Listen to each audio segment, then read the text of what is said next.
নোয়াখালীর হাতের ঘাটগুলো থেকে প্রতিদিন হাজারো জেলে নদী ও সাগরে গেলেও জালে ইলিশ মিলছে না। কিছু নৌকায় যে অল্প ইলিশ ধরা পড়ছে তা দিয়ে শুধু খরচ মেটানোই সম্ভব হচ্ছে, তবে লাভের মুখ দেখছেন না তারা। পাশাপাশি খুচরা বাজারেও এর প্রভাব পড়েছে।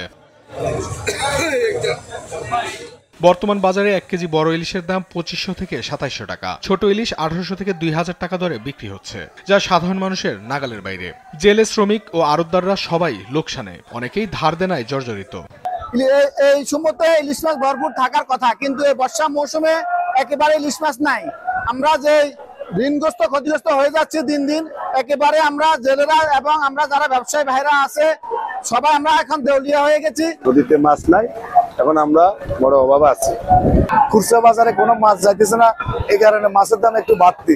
আগের বছরের তুলনায় এবার ইলিশ কিছুটা কম। নদীর তীব্রতা কমে যাওয়া, জলবায়ু পরিবর্তন এবং ডুবোচরের কারণেই ইলিশ চলাচল বাধাগ্রস্ত হচ্ছে বলে জানান জেলা মৎস্য কর্মকর্তা।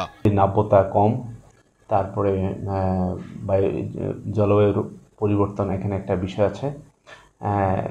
বিশেষ করে অনেক ডুবোচরও আছে, যার ধরনের ইলিশের স্বাভাবিক চলাচল বাধাগ্রস্ত হচ্ছে। এই কারণে ইলিশ উপরের দিকে কম উঠছে, যার কারণে জেলেরা কম মাছ পাচ্ছেন। ইলিশের মৌসুমের সময় এখনো আছে, সামনের দিনগুলোতে বেশি ইলিশ ধরা পড়বে এমনটাই প্রত্যাশা জেলে শ্রমিক ও ব্যবসায়ীদের। অঙ্কন চৌধুরী, নিউজ ডেস্ক, দেশ টিভি।